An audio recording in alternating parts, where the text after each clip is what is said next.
여러분들에게는 어떤 꿈이 있습니까? 아닌데, 연세 드신 분들은 예전에 어떤 꿈이 있었습니까? 특별히 이 사춘기 때 청소년기에 어떤 꿈이 있었습니까? 혹시 기억이 나십니까? 그리고 그 꿈은 이루어졌습니까? 아니면은 꿈이라는 것을 그때 가진다는 것 자체가 어려운 사정이었다. 혹시 그렇게 기억이 나십니까? 그렇다면은 지금은 우리들에게는 어떤 꿈과 비전이 있습니까? 여러분들의 자녀들이나 또 우리의 다음 세대에 대한 어떤 꿈과 비전을 우리는 가지고 있습니까? 한 걸음 더 나아가서 우리들을 향한 하나님의 꿈과 비전은 무엇일까요? 사춘기는 이제 한마디로 말하면은 꿈꾸는 시절입니다.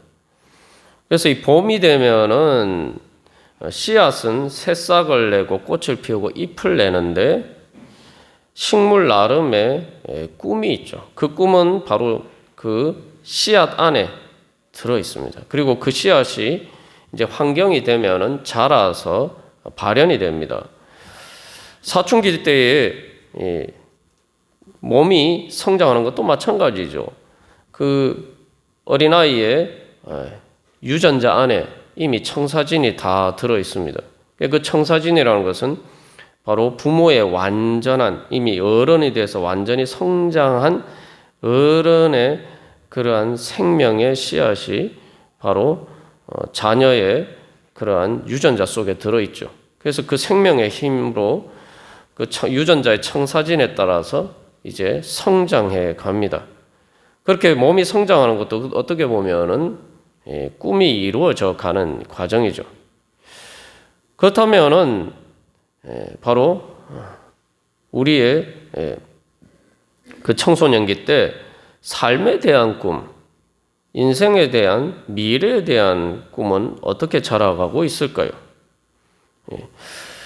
그래서 이제 그 사춘기 때 꿈이 필요한 이유는 사춘기는 부모에게서 독립된 자아를 형성하는 시기이기 때문입니다. 이게 이제 한마디로 말하면은 이 어떤 큰 나라의 보호를 받는 보호국으로 있다가 이제 완전히 독립해가는 과정이죠. 그 보호를 벗어나서. 자, 그러면은 우리가 이제 생각해 보면은 이 나라 간의 관계를 생각해 보면은 사춘기 때 일어나는 많은 현상들을 우리가 쉽게 이해를 할 수가 있습니다. 저도 참 이상하게 중학교 2학년이 되니까 그렇게 순종적이었는데 갑자기 부모님께 대해서 반항하는 마음이 갑자기 생기더라고요. 이제 그런 것들이 쉽게 말하면 이제 독립해가는 과정이에요. 이 독립해가는 과정이 이렇게 순조롭게 또 잘 적절하게 되면 다행인데 이 독립하면서 여러 가지 갈등 관계가 발생하게 됩니다.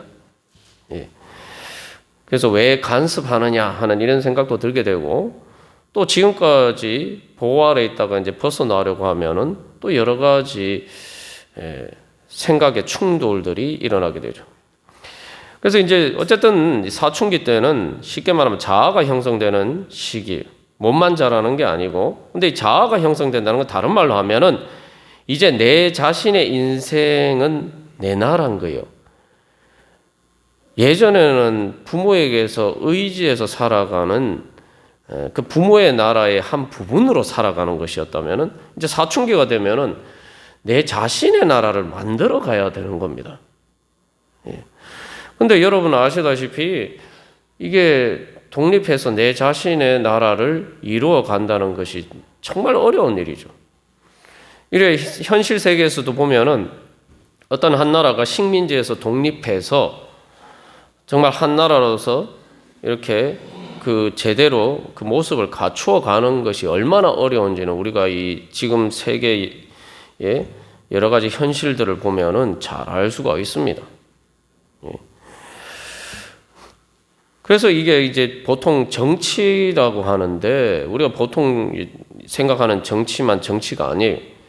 사실 사춘기 때 주어진 가장 큰 과제는 이 정치하는 법을 배워야 되는 거예요. 다시 말하면 내 자신을 다스리는 법을 배워야 돼요.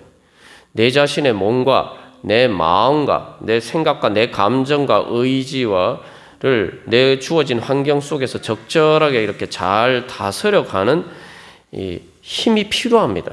그런 것들을 이제 갖추어져야지 내 자신의 나라를 바로 세울 수가 있는 것이죠. 그래서 성년이 되어서 완전히 독립했을 때, 내 삶을 영위할 때 내 자신의 나라가 어떤 나라가 되느냐, 그것은 바로 사춘기 때 바로 그러한 정치력을 키워가느냐의 문제예요. 그래서 이 정치력을 다른 말로 하면은 우리가 지난번에 나눈 것처럼 사도 바울이 말하는 절제입니다. 절제.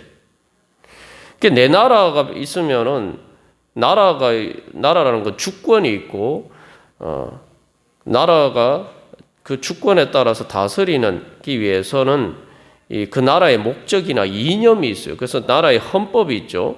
그리고 그것에 따라서 잘 다스릴 수 있는 그 법을 집행할 수 있는 그 헌법적인 이념들이 실제로 구현되도록 만들어가는 힘과 능력이 있어야 돼요.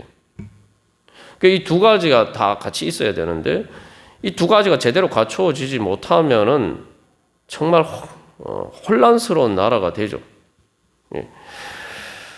이게 이제 사춘기 때 가장 큰 문제입니다.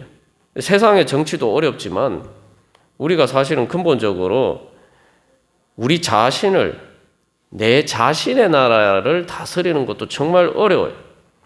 이게 근데 사춘기 때 그런 능력을 갖추어야 되는데 그런 능력을 대부분 잘 갖추지 못할 때가 많아요. 그러다 보니까 어른이 되어서도 자기 자신을 잘 다스리지 못해요. 자기 자신을 잘 다스리지 못하면 어떻게 됩니까? 삶이 불행해지죠. 그래서 우리가 한번 오늘 이 말씀 가운데서 우리 자신을 돌이켜보면서 정말 나는 내 인생을 어떻게 다스리면서 살아왔느냐. 우리가 정치인들 보고 막 이렇게 비난하지만 가만 생각하면 왜 정치가 어렵냐? 내 자신도 내가 다스리기 어려운데 다른 사람들, 수많은 사람들 다스리는 게 얼마나 어려운지 생각해 보면 우리가 쉽게 알 수가 있죠. 그래서 사춘기 때도 보면은 이게 잘 이렇게 조화롭게 이렇게 해서 적절하게 이렇게 성장을 해서 이렇게 잘 독립을 하고 또 독립을 했으면은 부모님과 이렇게 또 다른 사람들과 좋은 관계를 유지하면서 살아야 되는데 그렇지 않으면 이게 세상 나라도 전쟁이 일어나듯이 이게 사는 게 전쟁이 평화롭게 살지 못하고 행복하게 살지 못하고 엉망진창이 돼버립니다. 그래서 여기서 이제 가장 필요한 두 가지는 꿈과 비전과 올바른 꿈과 비전과 이념이 있어야 되고 또 그것을 실현할 수 있는 힘이 있어야 돼요. 그런데 제 경우도 보면은 이 사춘기 때 그 자라가면서 꿈과 소망이라는 것이 있었습니다. 소박한 건데 그냥 내가 어른이 되면 그래도 잘 살지는 못해도 출세는 못해도 그냥 행복하게 그냥 소박하게 잘 살아야지 하는 그런 소망이 있었어요. 근데 사춘기가 되면서 보니까 그런 소망도 이룰 만한 힘이 내 안에 없다라는 것을 발견하니까 이게 참 너무 절망적이었단 말이죠. 그래서 여기서 이 문제들은 어떤 나라가 이제 독립해서 이제 새로운 나라가 생기면은 어떤 문제들이 발생합니까? 세상 현실에도 마찬가지. 이게 전부 다 옆에 있는 주위의 강한 나라들이 서로 막 먹으려고 해요. 영향력을 미치고 자기 힘 아래 두려고 합니다. 그러니까 부모에게서 독립하는 것까지는 좋은데 부모에게서 독립해서 자기 스스로 이렇게 자기 나라를 잘 만들면 좋은데 이게 외부의 여러 가지 세상의 세력들이 지배하려고 한다. 그것만 지배하는 게 아니라 내 안에서도 자기 안에서도 바로 죄의 악한 세력이 어떻게 보면 부모에게서 물려받은 것일 수도 있고 있는 부분도 많습니다만 내 안에 예전에는 그래서 어렸을 때는 삶이 힘든 건 주로 이제 자기 자신의 어린아이의 문제라기보다 이제 부모의 죄 때문이에요. 부모의 죄가 있으면은 삶이 행복하지가 않더니.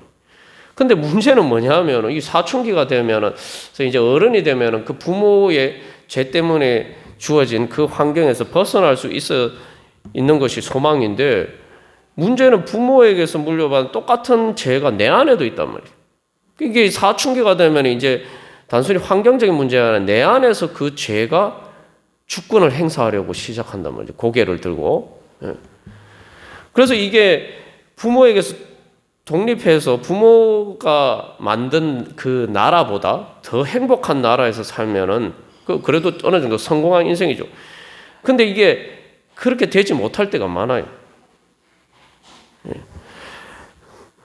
어떤 경우에는 부모가 만든 그 나라에서 살 때보다 더 불행하게 살 때도 많단 말이죠.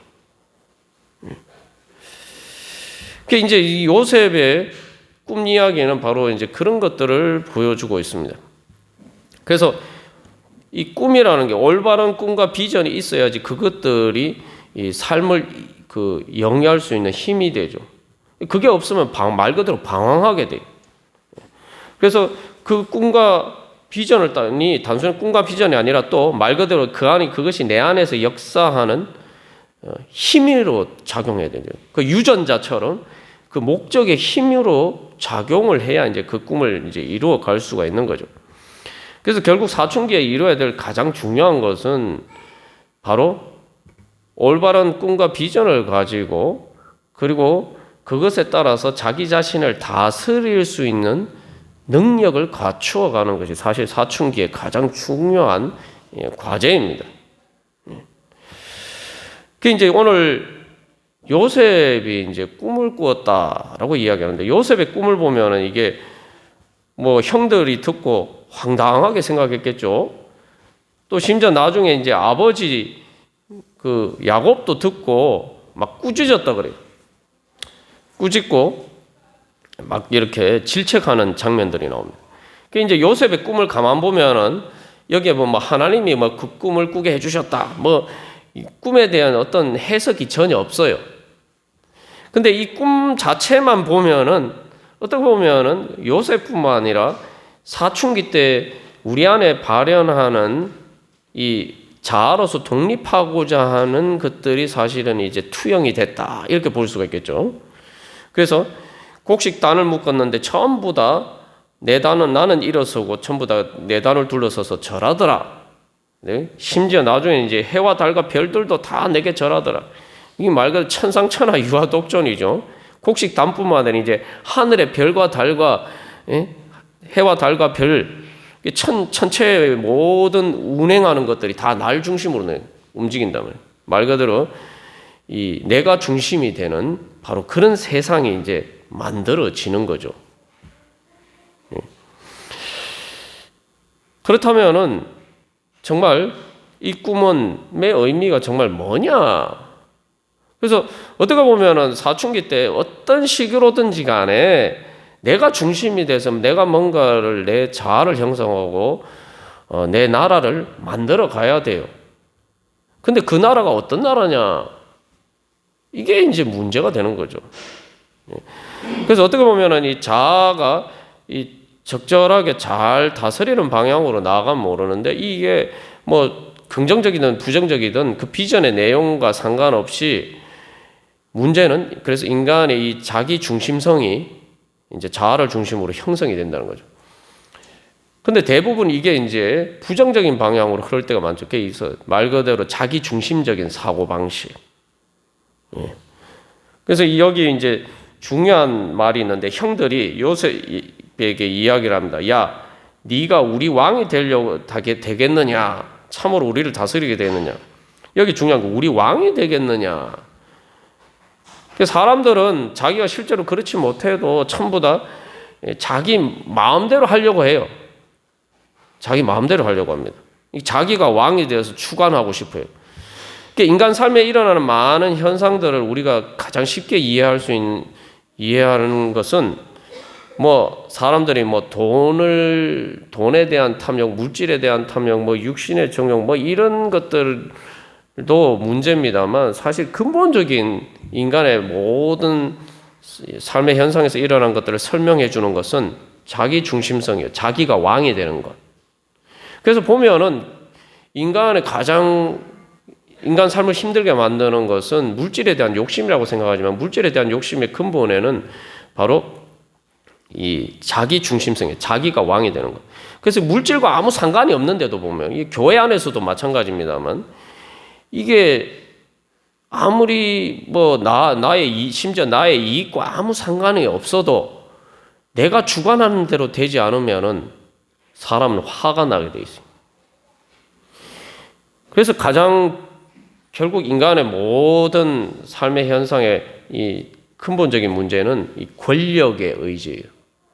권력의 의지라니까 뭐 대단한 것처럼 뭐 정치인들이나 뭐 그런 게 있다고 생각하지만 우리도 마찬가지예요. 사람들끼리 싸우는 감정 싸움도 다 마찬가지예요. 내 자존심. 아무리 나에게 현실적으로 뭐 불리한 어떤 내가 손해를 보고 이런 게 없어도 누군가 내 자존심을 건드리면은 이게 이제 싸우게 되는 거예요. 이게 이제 결국은 내가 왕이 되고자 내가 중심이 되고자 하는. 어떻게 보면은 인간의 자아가 형성되는 과정에서 그것이 불가피하다라고 할 수도 있죠. 근데 문제는 어떤 왕이 되느냐 이게 중요한 거예요. 어떻게 다스리는 왕이 되느냐. 우리가 역사적으로도 어떤 왕은 성군이다. 또 어떤 왕은 정말 폭군이다. 이렇게 이야기하는데 우리 자신도 마찬가지. 내 삶을 살아가면서 내가 어떤 왕이 되고자 하느냐.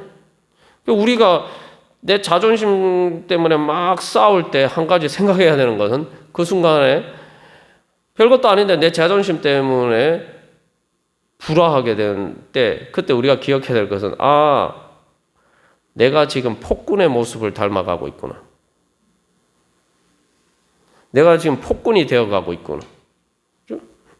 역사적으로 보면 훌륭한 왕이나 황제들의 가장 큰 미덕은 이 충신이 말하는 그 이야기를 잘 듣는 사람이죠. 그런 사람이 이제 훌륭한 지도자가 되는 거죠. 자기가 능력이 부족해도 올바른 조언은 이걸 잘 분별하고 아첨하는 말과 거짓으로 속이는 말과 진짜 진리를 따라서 하는 말 이걸 잘 분별해서 그 진리를 따르는 사람이 이제 성공하는 이제 통치자가 되는 거죠. 우리도 마찬가지예요. 그래서 이제 우리가 여기서 결론적으로 요셉의 꿈이 이루어졌습니까? 창세기 50장 18절을 보면은 그의 형들이 다시 와서 그 앞에서도 이제 곡식을 구하러 왔을 때도 그 이집트의 총리였기 때문에 요셉 앞에 한번 절했었죠. 엎드려 절했단 말이죠. 근데 이제 창세기 50장 야곱이 죽고 아버지가 죽고 난 다음에 다시 형들이 와서 요셉 앞에 엎드렸다 그랬어요. 그걸 보면은 이거 창세기 37장에 요셉이 꾼 꿈이 진짜 이루어졌구나. 우리가 알 수가 있는 거죠. 예. 그래서 이제 형들이 그러면 왜 다시 요셉 앞에 와서 엎드렸습니까? 야곱이 죽었어요. 그러니까 이제 형들이 두려워하는 거죠. 이 요셉이 이제 아버지가 살아계실 때는 아버지 얼굴을 봐서 참고 있었는데 이제 아버지가 돌아가셨으니까 이제 우리에게 복수하면 어떡하나 이런 걱정이 든 거죠. 이게 도둑이 재발 저린다고. 사실 이게 이제 보면은 끔찍한 사건입니다. 뭐 성경에 우리가 늘 읽다 보니까 뭐 그냥 그런가 보다 하지만 이게 실제로 그 상황을 한번 우리가 실제 상황이라고 만약에 이런 상황이 나에게 일어난다고 생각해 보면 이거는 정말 참을 수 없는 끔찍한 상황이에요. 이 살인이잖아요. 살인. 가족끼리 뭐 요즘도 가끔 뉴스에 보면은 뭐 가족이 가족을 죽였다. 뭐 이런 얘기하면 참 끔찍한 사건이 어떻게 그런 일이 일어날 수 있느냐 이렇게 생각하는데 이거 지금 이 요셉의 형들이 그 요셉을 죽이려고 했죠. 죽이려고 했는데 이제 르우벤이 말려서 그래도 죽이지는 말자 이렇게 돼서 노예로 팔아버렸죠. 사실 노예로 팔아버렸는데 사실 뭐 죽인 거나 마찬가지죠. 그렇기 때문에 이제 형들이 어떻게 보면은 이 요셉이 자기들에게 복수하지 않을까 걱정하는 건 당연하죠. 그래서 엎드려서 당신의 종들입니다 이렇게 이야기를 해요. 자, 그러면은 여기서 이 요셉이 꿈을 꾸고 그의 이제 실제로 이렇게 문자적으로 이 요셉의 꿈이 이루어졌는데 그때 요셉이 생각하는 꿈, 하나님이 자기에게 주신 꿈과 비전은 무엇이었다라고 지금 요셉은 해석하고 있습니까? 이게 중요한 거예요. 그러니까 우리에게는 다 사춘기가 되면은 모든 인간에게는 요셉과 같은 꿈이 주어져요. 근데 그것이 사실은 부정적으로 왜곡돼서 나타나는 게 문제지 그 자체는 어떻게 보면 하나님이 인간에게 주신 하나님의 형상의 한 부분이고 하나님의 축복이기도 합니다. 왜냐하면 하나님께서 인간을 창조하시고 뭐라고 말씀하십니까? 복 주시면서 말씀하신다. 그리고 하나님의 형상을 따라 지었다. 하나님의 형상이 뭐냐? 다스리는 거예요. 그래서 하나님의 축복의 결론은 다스려라. 그러니까 어떻게 보면 사춘기가 되어서 이제 요셉이 꿈과 같은 것은 어떻게 보면 하나님께서 모든 인간에게 주신 하나님의 형상이고 또 하나님의 비전이라고도 볼 수가 있죠. 그리고 어떻게 보면은 이 자아가 형성이 돼서 뭔가 이렇게 자기가 뭔가를 한번 다스려 보고자 하는 것 자체는 일종의 하나님의 형상이 나타난 결과라고 볼 수가 있습니다. 이제 그 내용이 문제가 되는 것 뿐이죠. 그래서 근데 문제는 그래서 이 하나님이 주신 그 꿈을 내가 어떻게 해석해 가고 어떻게 그 꿈을 이루어 가느냐. 그래서 그 꿈이 정말 하나님이 주신 꿈과 비전이냐. 이게 이제 문제죠. 그래서 하나님이 주신 꿈과 비전이냐 아니면은 아담과 하와를 유혹한 뱀이 준 뱀을 통해서 거짓으로 속인 그 사탄이 준 그러한 것을 따르느냐 이게 문제죠. 사탄도 이야기하는 너희들이 하나님과 같이 될 것이다. 근데 중요한 거는 하나님도 하나님의 형상으로 만드시고 다스리라고 말씀하셨기 때문에 하나님의 형상이라는 건 하나님을 대신해서 다스리는 걸 이야기하는 거예요. 그러니까 어떻게 보면 뱀의 말과 하나님이 주신 축복이 똑같은 것처럼 보이는데 어떻게 되는 것이 하나님과 같이 되느냐 이 내용이 전혀 정반대 방향이라는 거죠. 내 자아를 가지고 내 나라를 만들어 가는데 내가 왕이 되는데 내가 어떤 왕이 되고 어떻게 내 나라를 만들고 내가 어떻게 다스리느냐 이 내용이 문제라는 거죠. 요셉은 하나님의 성령의 인도하심을 따라서 이제 자기가 결국 창세기 마지막에 그 결론을 내놓습니다. 그래서 이제 이 요셉의 말은 창세기의 결론이에요. 뱀은 창세기 3장에서 하나님과 같이 되려면 야 하나님에게도 독립해서 네 마음대로 폭군처럼 사는 것이. 그래서 가인이 보면 그렇잖아요. 하나님이 자기 제사를 안 받으시니까 동생을 죽이잖아요.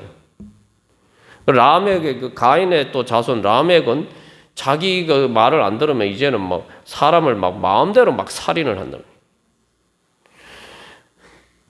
근데 요셉은 진정한 하나님의 형상은 그게 아니라는 것을 보여주고 있어요. 그래서 정말 창세기 1장에서 말씀하신 하나님이 복 주시면서 말씀하신 참된 하나님의 형상이 되어서 다스리는 것이 무엇인지를 이제 이야기를 하고 그 삶의 모습을 보여주면서 창세기가 결론이 나는 거죠. 그래서 우리가 지난주에 이제 부모가 되는 것에 통해서 하나님께서 우리에게 가르쳐 주신 그 진리를 우리가 살펴봤습니다. 그래서 부모가 되는 것 하나님 아버지의 창조 행위에 동참하는 것이다.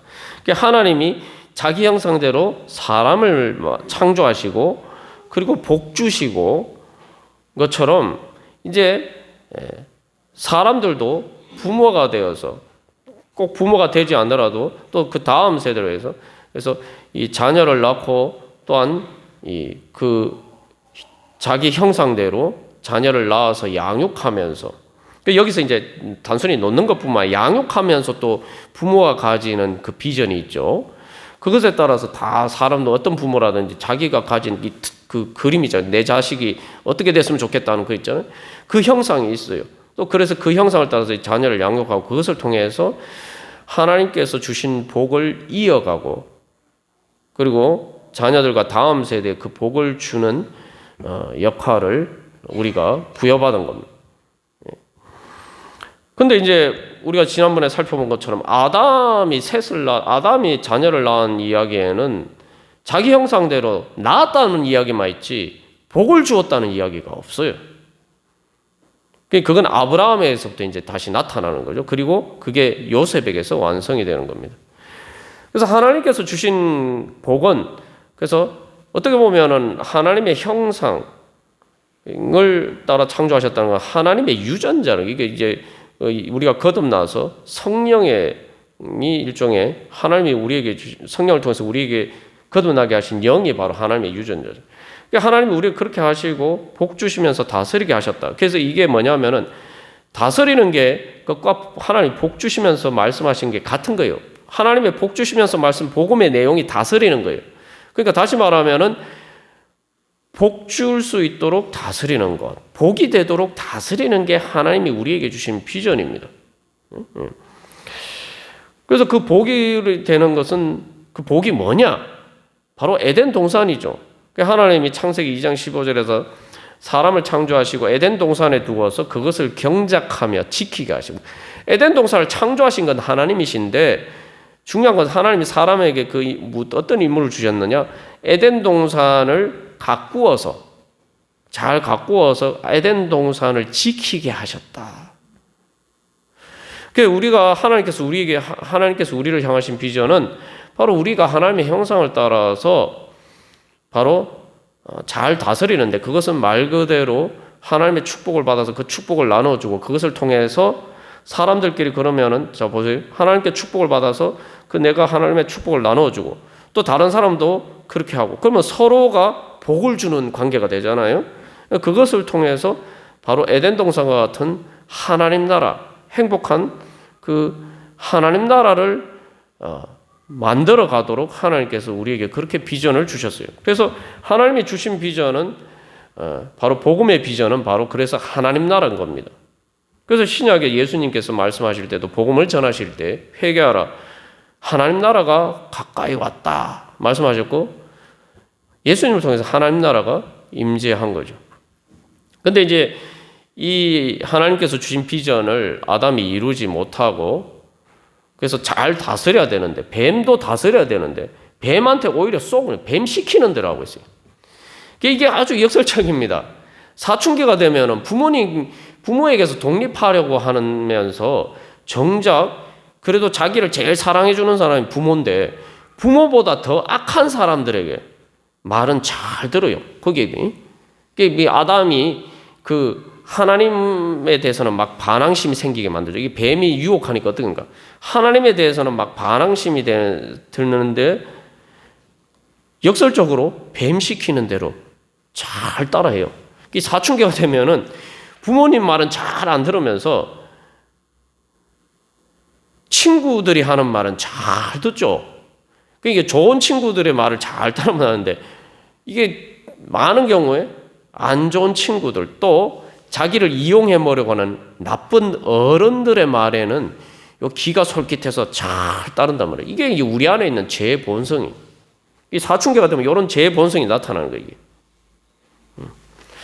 그래서 결국은 아담도 어떻게 보면 참 우리가 보통 그렇게 아담이 왜 그렇게 범죄해가지고 우리가 이렇게 고생하나 혹시 여러분들도 그런 생각 해보신 적이 있을까요? 그러니까 성경에도 아담이 복 주었다는 얘기가 없는 거예요. 그래서 사실 아담과 하와도 열심히 자녀를 양육하고 수고했지만 가인의 경우처럼 결국 육신의 생명의 복은 주었을지 모르지만 참된 이 영적인 복을 주는 데는 제대로 그 임무를 완성하지 못했단 말이죠. 예. 그래서 이제 결국은 부모로서 정말 복주기를 원하는 것은 모든 부모의 다 인지상정인데, 결국은 자기가 제대로 하나님의 꿈과 비전을 가지지 못하고 그 복을 이루지 못하고 자기 자신을 다스리지 못했기 때문에, 자기가 가지지 못했기 때문에 자식에게도 그걸 줄 수가 없는 거예요. 그래서 이게 부모가 자녀를 양육하는 건 하나님이 주신 가장 큰 은혜의 통로인데, 이게 이제 또 변질이 되는 거예요.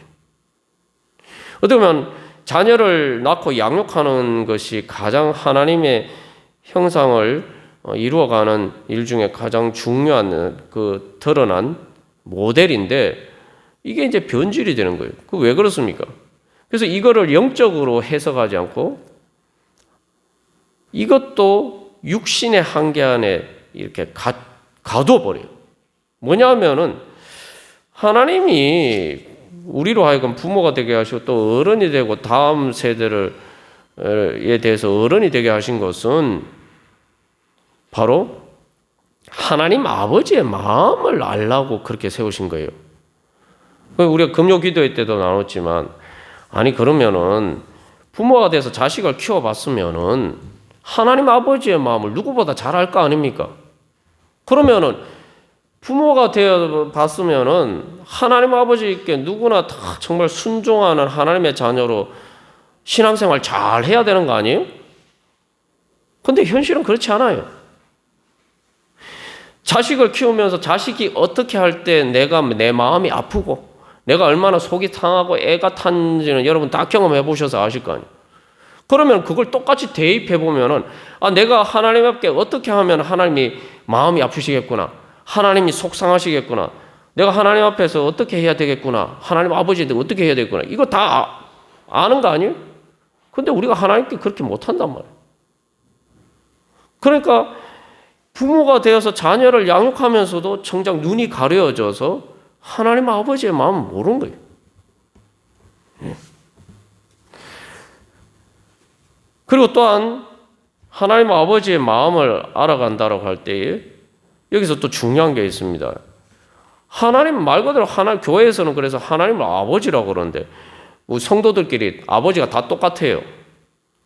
그러니까 성도들끼리 형제 자매라고 하는 거 아닙니까? 그래서 우리가 성찬 예식 때 딱 이거 나누면서 예수 그리스도의 살과 피를 같이 먹고 마시잖아요. 이게 인간의 혈육의 피보다 더 진한 예수님의 피, 바로 하나님의 생명의 피로 하나가 된 형제 자매라는 거예요. 그래서 하나님이 아버지니까 뭐예요? 하나님이 천지에 창조주시고, 그러니까 모든 사람이 다 한 가족이고 다 우리가 하나님 아버지의 가정이란 말이에요. 그러면은 하나님 아버지, 부모가 돼서 하나님 아버지의 마음을, 내가 자식에 대한 마음을, 그 관계에서 내가 느끼는 마음을 하나님 본능적으로 주셨으면은 그것을 통해서 하나님 아버지가 사람들을 대하실 때 어떤 마음이시겠구나, 이걸 알아야 되는 거죠. 예. 그래서 결국 하나님이 아버지니까 교회를 통해서 결국은 어떤 혈육의 범위를 넘어서, 육신의 피를 나눈 혈육의 범위를 넘어서 온 세상 사람들을 다 내 가족처럼, 심지어 내 자식처럼 그렇게 안으라고, 바로 그런 하나님 아버지의 마음을 알라고 우리가 부모가 되게 만들어 주시고 또 그렇게 해주신 거란 말이죠. 그런데 이게 인간이 타락해서 이제는 부모가 됐는데도 불구하고 이제 하나님 주신 마음을 알지 못하고 이걸 영적인, 어떻게 보면 가장 창조 행위의 본질적인 것을 육적으로 축소시켜서 혈육에 국한시켜 버린 거예요. 그러니까 인간의 많은, 또 이 세상에서 일어나는 많은 죄는 전부 다 자기 자식만 생각하기 때문에 세상이 지옥처럼 되는 거예요.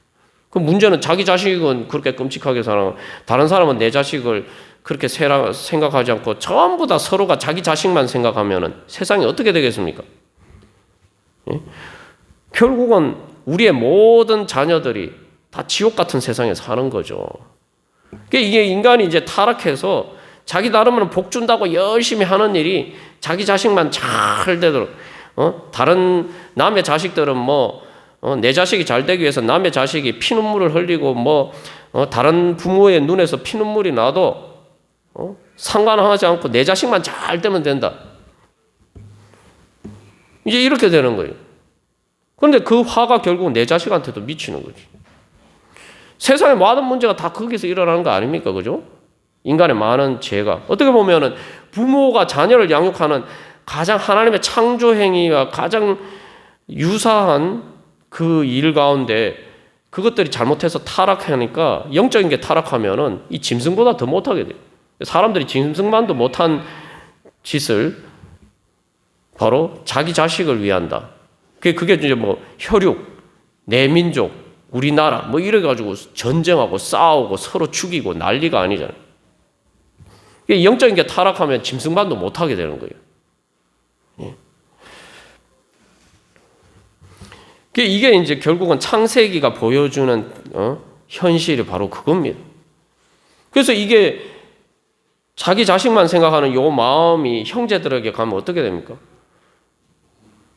요 자기 자식이 요 범위를 못 벗어나는 거예요. 혈육의 범위를 못 벗어나는. 그러니까 어떻게 됩니까? 같은 아버지 어머니 밑에서 자란 형제 자매들끼리도 이제 싸워요. 그게 바로 부모가 내 자식만 생각하는 그 틀이 안에서 이렇게 결국은 살아가니까 형제들끼리도 싸워요. 형제는 내 자식이 아니거든. 내 같은 피를 나눴다지만 형제 자매 내 자식이 아니에요. 그 형제 자매들끼리 원수처럼 싸운다. 지금 저기 야곱의 자식들이 그런 것처럼 말이에요.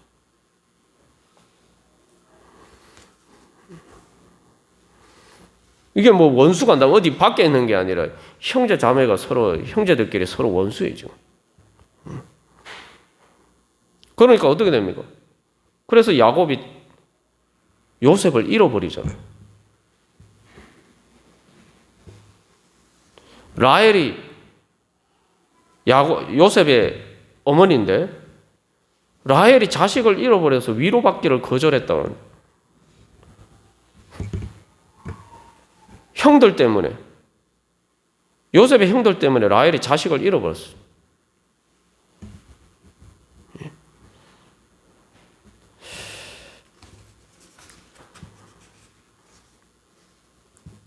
그래서 결론적으로 요셉이 이야기합니다. 하나님이 이제 자기 원수와 같은 형들을 내가 형들의 자녀들을 내가 다 키우겠습니다. 그래서 또 뭐라고 고백합니까? 하나님께서 악을 선으로 바꿔서 오늘과 같이 만민의 생명을 구원하게 하셨습니다. 그러니까 이제 요셉은 이제 죽은 아버지 야곱을 대신해서 내가 여러분들의 아버지처럼 여러분들과 여러분의 자녀들을 내가 키우겠습니다. 그리고 자기 가족뿐만 아니라 만민의 생명, 많은 사람들의 생명을 구원하게 하셨습니다. 요셉은 이제 말 그대로 사실은 여기서 마지막에 반문할 때 내가 하나님을 대신하겠습니까? 이렇게 얘기했는데 진짜 요셉은 하나님을 대신하는 하나님 아버지의 마음으로 그 야곱의 서로 불화하면서 깨어진 그 가족을 보듬어 안고 아버지처럼, 그죠? 아버지의 마음으로 다 형들과 형들의 자녀 모든 가족을 다 끌어안고 그리고 자기 가족뿐만 아니라 많은 사람들에게 있어서도 많은 사람들을 생명을 구원하는 아버지가 같은 역할을 했다는 거예요. 그게 바로 하나님의 꿈과 비전이고 그 하나님의 꿈과 비전이 바로 요셉을 통해서 그렇게 이루어졌습니다. 하나님께서는 오늘도 예수님을 통해서 이제 그 꿈과 비전을 이루시고 또한 우리에게 그 꿈을 주십니다. 또 우리의 청소년들에게도 모든 사람에게 사실은 다 그 꿈을 주십니다. 사춘기가 되면 하나님이 다 그 꿈을 주셔요. 이제 우리가 요셉처럼 바로 그렇게 하나님의 꿈과 비전을 이루어가기를 간절히 소망합니다. 그래서 오늘 주부에 있는 기도 제목처럼 우리 기도하겠습니다. 저희